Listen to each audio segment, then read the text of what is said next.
To use routine to get notified when your Samsung Galaxy S24 Ultra is fully charged, swipe down the top of the screen and then tap setting icon, tap mode and routine, tap routine. Next, tap compass like icon at the top right to view all preloaded routine. Tap battery and then select get notified when fully charged. As the example, we will set the battery level to 90%.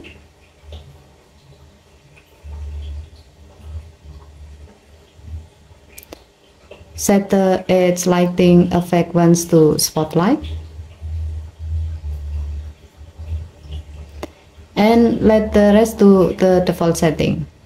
Next, tap save to add this routine to your routine list. Tap the back key.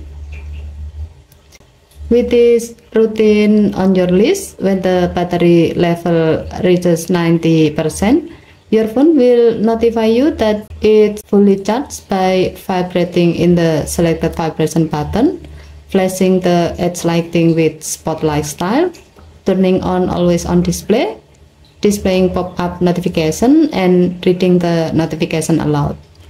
Okay, thank you for watching. Please have to like and subscribe. Have a nice day.